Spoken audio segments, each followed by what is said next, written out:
जय श्री राधा रानी सरकार की, जय श्री कृष्ण भगवान की, जय श्रीमद् भागवत महापुराण की। मंदिर श्री बंसी वाले महात्मा यूट्यूब चैनल की ओर से हम आप सभी भक्तों का हार्दिक अभिनंदन करते हैं। आज हम आपको सुनाने जा रहे हैं श्रीमद् भागवत महापुराण के 12वें स्कंद के 6ठे अध्याय की परम पावन कथा। इस अध्याय का नाम है राजा परीक्षित को तक्षक द्वारा काटना। बोल श्री राधा कृष्ण भगवान की जय। बोल श्रीमद् भागवत महापुराण की जय।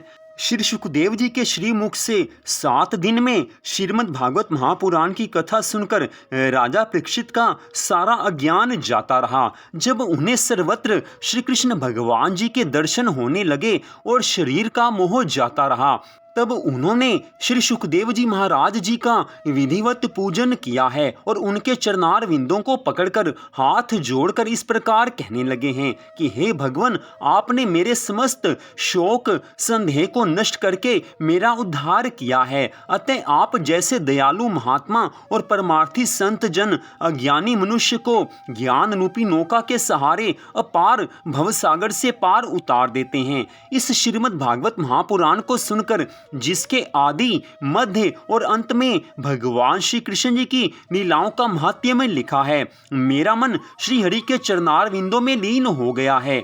इसलिए अब मुझे तक्षक सर्प द्वारा काटने का और अपनी मृत्यु का लेश मात्र भी भय और शोक नहीं है। श्री सुखदेव जी महाराज कहने लगे हैं कि हे राजा परीक्षित, तुम्हें अवश्य ही उन प्रभु का स्मरण करना चाहिए। ये सुनकर राजा परीक्षित भगवान श्री मुरली मनोहर का ध्यान करने लगे। तब श्री सुखदेव जी और अन्य सभी ऋषि मुनि वहां से उठकर अपने अपने स्थानों को चले गए। इसके पश्चात एक पहर दिन रहने पर तक्षक सर्प ब्राह्मण का स्वरूप धारण कर राजा परीक्षित को काटने के लिए अपने स्थान से चला है। उसी समय कश्यप जी की आज्ञा से धन्वंतरी वैद्य राजा परीक्षित के प्राण बचाने के लिए सब औषधि लेकर अपने घर से निकले हैं। मार्ग में जब ब्राह्मण रूपी तक्षक की भेंट धन्वंतरी से हुई, तब तक्षक ने पूछा कि हे वैद्यराज, आप शीघ्रता से कहाँ जा रहे हैं? धन्वंतरी ने उत्तर दिया है कि आज हस्तिनापुर में तक्षक नामक सर्प राजा परीक्षित को काटेगा, अतः हम उसका विष उतारने के लिए जा रहे हैं। ये सुनकर ब्राह्मण रूपी तक्षक ने कहा है कि क्या आप तक्षक के काटे हुए को अच्छा कर सकते हैं? उस समय धन्वंतरी ने कहा है कि केवल तक्षक ही क्या, हम किसी भी सर्प के काटे हुए को अच्छा कर सकते हैं। तब तक्षक सर्प कहने लगा है कि हे वैद्यराज, वह तक्षक सर्प मैं ही हूँ। इस समय मैं ब्राह्मण के रूप में हूँ। मैं एक वृक्ष को काटता हूँ। यदि आप उसे फिर से हरा कर देंगे तो मुझे ये विश्वास हो जाएगा कि आप राजा परीक्षित को भी अच्छा कर सकते हैं। धन्वंतरी वैद्य ने कहा है कि अच्छा, तुम वृक्ष को काटो, हम तुम्हें अपनी औषधियों का चमत्कार दिखाते हैं। ये सुनकर तक्षक ने समीप के एक बरगद के वृक्ष को काटा तो क्षण भर में ही वह वृक्ष जलकर भस्म हो गया। तब धन्वंतरी वैद्य ने संजीवनी पढ़कर उस वृक्ष की राख पर जैसे ही छिड़का, वैसे ही वृक्ष तुरंत पहले के समान हरा भरा हो गया।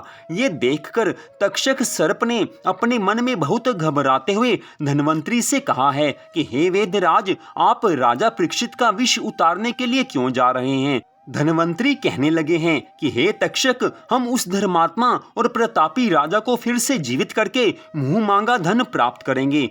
तक्षक ने कहा है कि हे ब्राह्मण, यदि आपको धन की अभिलाषा है तो वह धन आप मुझसे लेकर अपने घर को लौट जाओ। तक्षक सर्प की इस बात पर जब धन्वंतरी सहमत हो गए, तब तक्षक ने उन्हें एक वृक्ष के नीचे गड़ा हुआ धन बता दिया। धन्वंतरी वैद्य वहां से जितना धन लेकर जा सकते थे उसे लेकर वह अपने घर को लौट कर चले गए हैं।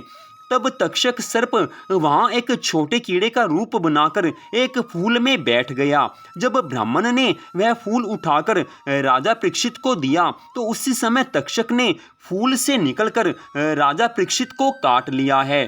तक्षक के काटते ही राजा परीक्षित का शरीर जलकर भस्म हो गया और उनकी चैतन्य आत्मा दिव्य विमान पर बैठकर वैकुंठ धाम को चली गई। इस दृश्य को देखकर जो लोग वहां उपस्थित थे वे सब हाहाकार करने लगे हैं। नगरवासियों ने जब इस समाचार को सुना तो उन्होंने भी अत्यंत विलाप किया है।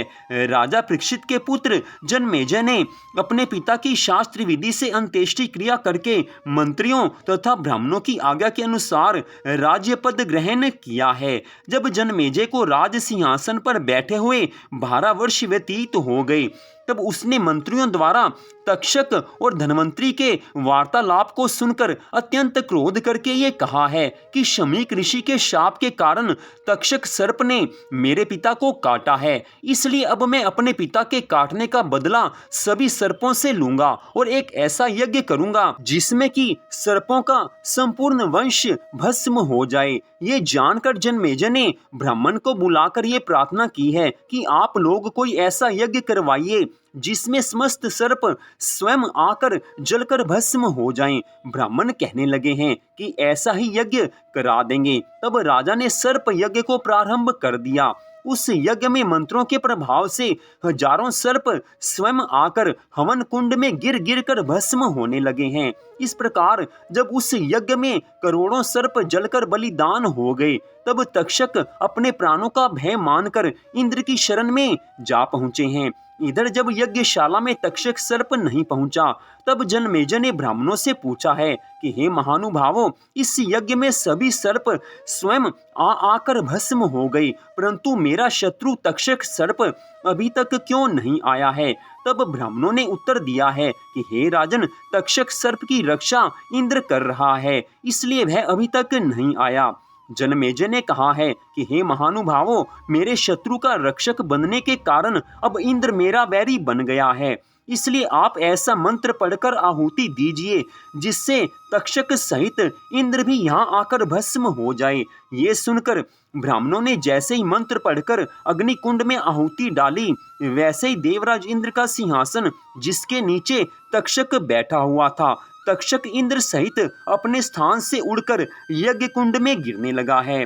ये देखकर आस्तिक ऋषि ने बृहस्पति जी से कहा है कि यदि आप इस समय सहायता नहीं करेंगे तो इंद्र तथा तक्षक दोनों ही यज्ञ कुंड में जलकर भस्म हो जाएंगे। तदुपरांत आस्तिक ने जनमेजय से कहा है कि हे राजन, राजा परीक्षित की मृत्यु ब्राह्मण के शाप से होनी थी, उसमें तक्षक सर्प का कोई दोष नहीं है। तक्षक सब सर्पों का राजा है और अमृत पीने के कारण वह मर भी नहीं सकता है। तुम जो ये समझते हो कि तक्षक सर्प के काटने से तुम्हारे पिता की मृत्यु हुई है, यह भी तुम्हारा अज्ञान ही है। जीवन मरण, सुख दुख, हानि लाभ, ये तो सब श्रीहरि की इच्छा से तथा अपने कर्म के अनुसार होते हैं।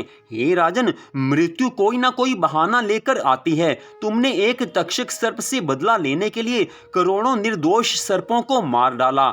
हे राजन, अब तुम अपना क्रोध त्याग कर इस यज्ञ को बंद कर दो और महाराज परीक्षित की मृत्यु को प्रारब्ध का फल समझकर अधिक सर्पों को भस्म मत करो। आस्तिक के मुख से ऐसे शब्द सुनकर जनमेजय को ज्ञान प्राप्त हुआ है। तब जनमेजय ब्राह्मणों से कहने लगे हैं कि आप लोग अग्नि में पूर्णाहुति ना डालें। ये सुनकर जब ब्राह्मणों ने यज्ञ बंद कर दिया तब तक्षक ने राजा जनमेजय को ये वरदान दिया है कि हे राजन, जो लोग मेरे और तुम्हारे नाम का स्मरण करेंगे उन्हें कोई सर्प कभी नहीं काटेगा।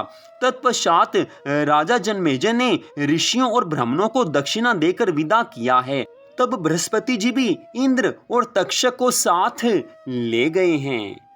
तो यहीं पर आज की इस कथा का विश्राम होता है। आज की इस कथा में स्पष्ट बताया गया है कि जो इस कथा को सुनता है उसको कभी कोई सर्प नहीं काट सकता, उसको कभी किसी सर्प के काटने का भय नहीं रहता है।